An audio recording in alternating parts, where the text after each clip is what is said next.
So she did real well. Let's see here.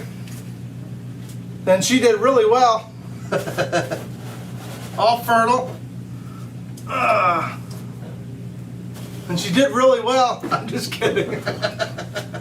Whoa! See, that one there has been rolled over. I don't know when. I'm going to take the risk and put it back where it was because it looked like it was there a while. As you guys saw, she wrestled me. She was not very happy about me stealing her eggs.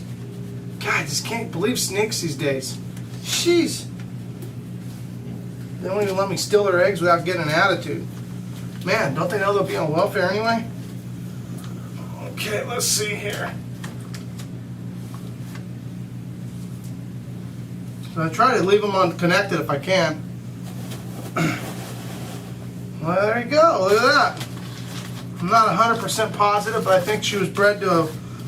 Tim's out lobster fishing today. I think she was bred to a motley albino. Not 100% sure. Tim is. This wasn't one of the special snakes that I had plans for. She made a mess on that egg.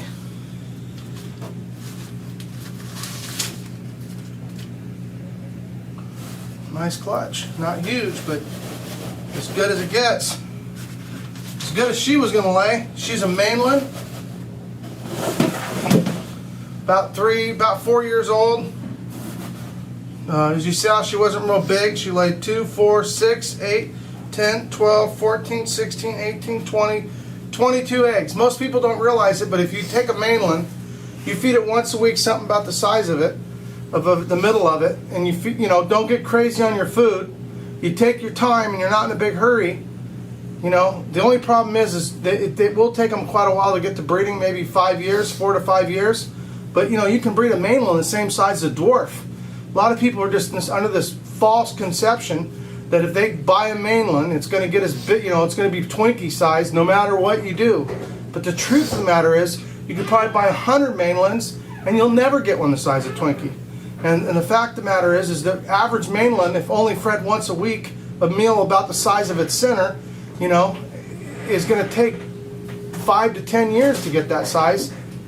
Not Twinkie size, but to get bigger than maybe 12 feet. And they grow very slow. We have 5-footers that are 5 years old. It's not that big a deal.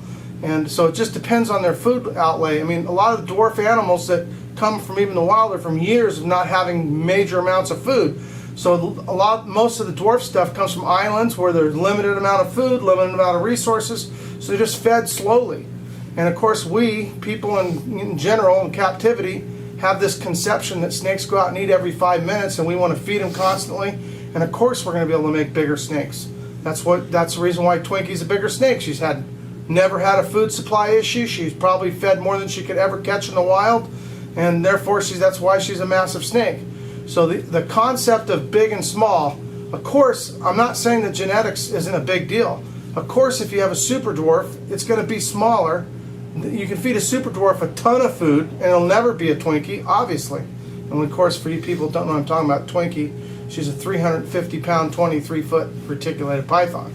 So a super dwarf cross is what we normally sell, and everybody if it's 50% or more, people generally call them whatever they are. So if they're Jampia, they're usually a 50% Jampia, unless it says pure Jampia. If they're super dwarf, they're usually 50% super dwarf, or unless they say 100% or 60%. So there's a lot of people don't understand that. So when you're buying a snake, remember to ask what the percentage of super dwarf or dwarf is. And then, like I say, even on those, if you want to keep them tiny, we've had super dwarfs, pure super dwarfs, 6 years, and they were only this big around. Would they bred? Absolutely not. But that animal didn't want to eat a lot. So it takes a lot of food to make a snake big. So if you want to get a mainland and you're not scared of a 6 or 8 foot snake, it's going to take many years to get past that. So unless you feed it a lot. So anyway, you got to feed your snake once a week. So don't be starving your snakes. Just feed them a small meal.